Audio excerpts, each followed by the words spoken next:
जय हिंद दर्शकों, मैं हूं जितेंद्र दीक्षित। 4 PM महाराष्ट्र में आपका स्वागत है। दर्शकों, महाविकास आघाड़ी जो 3 पार्टियों का गठबंधन है महाराष्ट्र में, जिसमें ठाकरे सेना है, शरद पवार वाली एनसीपी है और कांग्रेस है, ये 3 प्रमुख पार्टियों का जो गठबंधन है उसकी आज बैठक हुई मुंबई के ट्राइडेंट होटल में।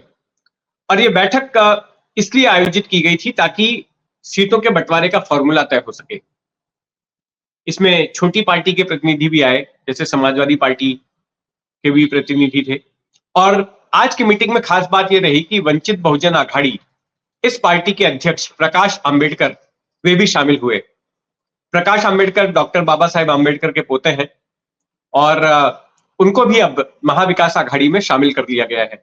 तो पिछली बैठक में उनके प्रतिनिधि आए थे, लेकिन वो स्वयं नहीं पहुंचे थे और उनका कहना था कि मेरे प्रतिनिधि के साथ जो है अपमानजनक व्यवहार किया गया, उनको मीटिंग हॉल से बाहर 1-1.5 घंटे बिठा कर रखा गया।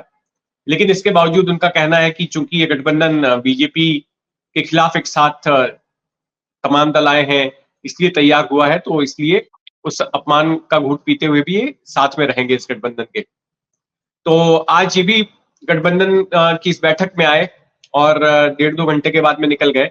लेकिन निकलते वक्त इन्होंने कांग्रेस और शिवसेना ठाकरे गुट के जो सांसद हैं संजय राउत, उनके सामने कुछ कड़वी बातें कही और एक तरह से इशारा किया कि जो दशा इंडिया गठबंधन की हुई है, वैसी दशा महाविकास आघाड़ी की नहीं होनी चाहिए। प्रकाश आंबेडकर ने बैठक से निकलते वक्त मीडिया से जब बातचीत की तो उन्होंने ये कहा कि इंडिया गठबंधन लगभग खत्म हो चुका है। आज जो है बैठक में, पिछली बैठक जो हुई थी उसमें हम लोग ने कुछ इश्यूज दिए थे कि जिस पर चर्चा होनी चाहिए, और उसके साथ साथ अगर इकट्ठा आते तो कॉमन प्रोग्राम क्या होना चाहिए उस पर दिया था।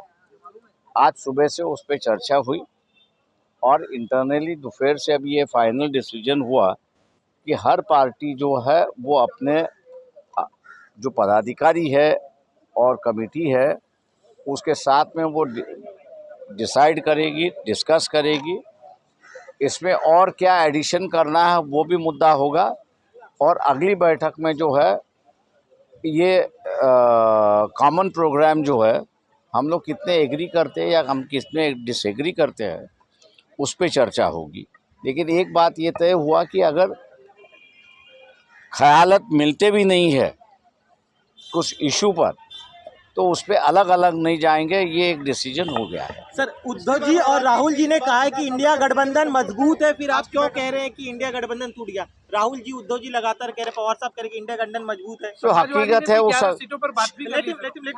सवाल ऐसा है कि नीतीश जी अलग गए हैं, आप भी अलग जा रहा है, ममता बनर्जी अलग जा चुकी है, चौथा पार्टनर जो बचा हुआ था वो एसपी था। एसपी ने कांग्रेस को 11 सीट ऑफर की है, लेकिन कांग्रेस उससे संतुष्ट नहीं ऐसा दिखाई दे रही है और इसलिए एसपी ने अपने 16 सीटों पर कैंडिडेट मतलब नाम डिक्लेयर की है।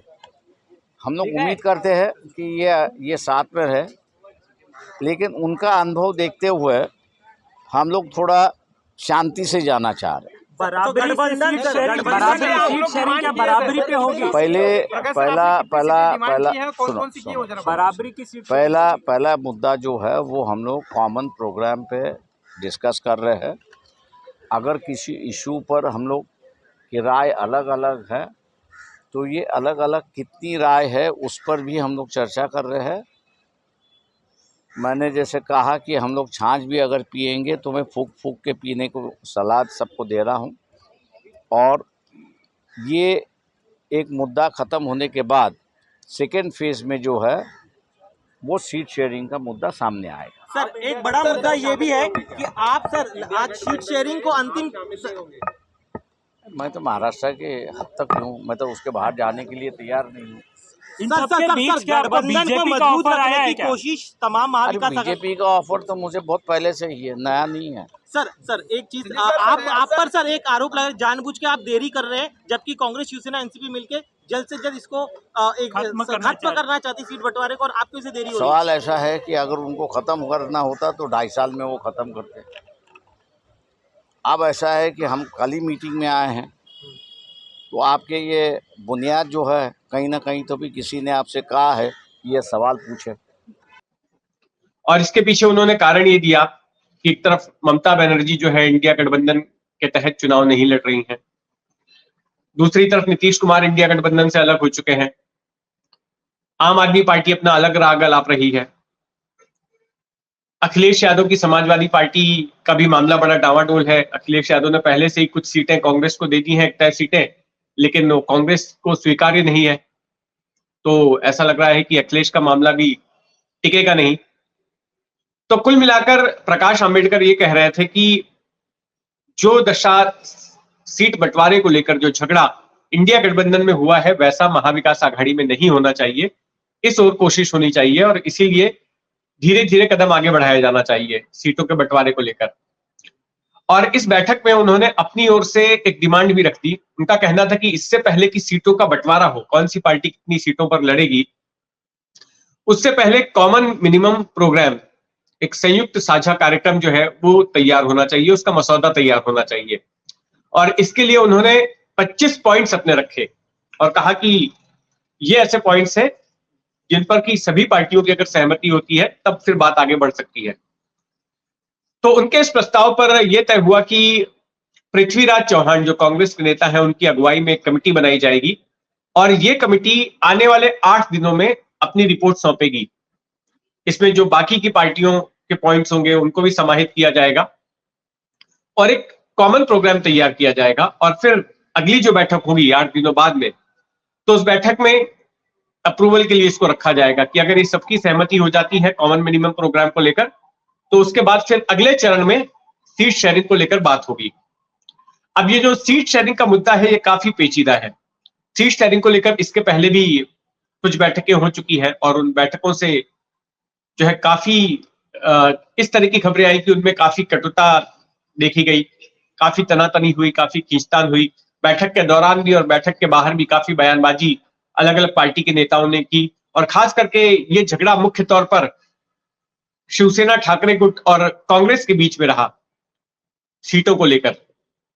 अब जो पिछली मीटिंग हुई थी 3 दिनों पहले ट्राइडेंट होटल में, उसमें यह बात निकल कर आई कि जो महाराष्ट्र की कुल 48 सीटें हैं उन 48 सीटों में से 30 सीटों पर लगभग मामला तय हो चुका है कि कौन सी सीट पर कौन सी पार्टी चुनाव लड़ेगी और एक तरह से यह भी तय हो चुका है कि कौन सी पार्टी कितनी सीटों पर चुनाव लड़ने वाली है।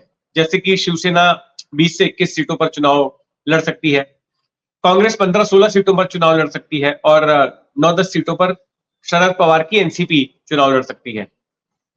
लेकिन मामला फंस रहा है वंचित बहुजन आघाड़ी को लेकर, क्योंकि वंचित बहुजन आघाड़ी मांग कर रही है कि हमें 12 सीटें चाहिए और उसका यह कहना है कि 4 बड़ी पार्टियां हैं तो इन चारों पार्टियों को जो है बराबरी में सीटें बांटनी चाहिए, 12-12-12-12, और छोटी पार्टी को अपने अपने हिस्से से कुछ सीटें छोड़नी चाहिए जो जिस छोटी पार्टी को लेकर आ रहा है। लेकिन इस पर कांग्रेस और शिवसेना का तर्क यह है कि प्रकाश अंबेडकर की तो फिलहाल लोकसभा में कोई प्रेजेंस ही नहीं है, एक भी सांसद नहीं है, तो ऐसे में वो 12 सीटें कैसे मांग रहे हैं। तो इस पर लोग तर्क दे रहे हैं कि कांग्रेस के पास भी तो एक भी सांसद नहीं है। महाराष्ट्र में इस वक्त 0 सांसद वाली पार्टी है कांग्रेस। संजय राउत ने इस बात को लेकर चुटकी भी ली थी। 2019 में जो लोकसभा के चुनाव हुए थे उसमें सिर्फ एक ही सीट कांग्रेस के हिस्से में आई थी, एक ही सांसद चुना गया था और उन सांसद का भी बीते साल निधन हो गया। अब ऐसे में कांग्रेस और वंचित बहुजन आघाड़ी दोनों की स्थिति लगभग एक जैसी है। एनसीपी जो शरद पवार गुट वाली थी उसके पास में 5 सांसद आए थे, लेकिन उसमें से भी आधे से ज्यादा सांसद अजीत पवार के साथ में चले गए, तो मामला कमजोर हो गया है। वहीं दूसरी ओर कांग्रेस का ये कहना था कि देखिए हमारी स्थिति मजबूत है और कांग्रेस के सूत्र कह रहे थे कि कांग्रेस का बार्गेनिंग पावर इसलिए मजबूत हो गया है क्योंकि बाकी दोनों पार्टियों में बगावत हुई। शिवसेना में बगावत हुई 2022 जून में, एनसीपी में बगावत हुई 2023 जुलाई में, और दोनों पार्टियां जो है कमजोर हो गई। ऐसे में कांग्रेस ही एकमात्र पार्टी रही जिसने कि अपना कुनबा संभाल कर रखा, और कांग्रेस इस वक्त विपक्षी गठबंधन में सबसे बड़ी पार्टी है, जिसके पास जो है 44 विधायक हैं। शरद पवार के पास में बगावत के बाद अब बमुश्किल 10-12 विधायक रह चुके हैं। शिवसेना ठाकरे गुट के पास में जो है 14-15 विधायक बचे हैं। ऐसे में कांग्रेस ही इस गठबंधन की सबसे बड़ी पार्टी है, लेकिन वो विधानसभा के स्ट्रेंथ के हिसाब से। दूसरी तरफ कांग्रेस के इस दावे पर भी अब सवाल खड़ा हो गया है कि उनके यहां से लोग छोड़कर नहीं जा रहे हैं। मिलिंद देवड़ा, उनके दिग्गज नेता, वो छोड़कर चले गए। शिंदे सेना उन्होंने ज्वाइन कर ली, क्योंकि उनको दक्षिण मुंबई से ऐसा लग रहा था कि कांग्रेस के हिस्से में वो सीट आएगी नहीं और उन्हें टिकट मिलेगा नहीं, तो वो उन्होंने छोड़ दिया। और अभी आज की ही खबर है कि बाबा सिद्दीकी, पूर्व सांसद और मंत्री रह चुके हैं यूपीए सरकार में राज्य की, वो छोड़कर जा सकते हैं। आगे चलकर उनके बेटे जीशान सिद्दीकी वो भी छोड़ देंगे। तो कांग्रेस के इस दावे पर भी बाकी पार्टियां सवाल खड़ा कर सकती हैं। तब 8 दिनों बाद अगली बैठक होगी। इसके बीच हो सकता है कि तीनों पार्टियों के जो प्रमुख नेता हैं वो एक बार मुलाकात करेंगे। तो देखते हैं कि इस सिलसिले में आगे क्या होता है, किस तरह से सीट बंटवारा इन तीनों पार्टियों के बीच होता है, और प्रकाश आंबेडकर को कितनी सीटें मिलती हैं, उस पर हमारी नजर बनी रहेगी। आप भी अपनी नजर बनाए रखें 4 PM महाराष्ट्र पर, और अगर आपने अब तक इस चैनल को सब्सक्राइब नहीं किया है तो सब्सक्राइब कर लें। जय हिंद।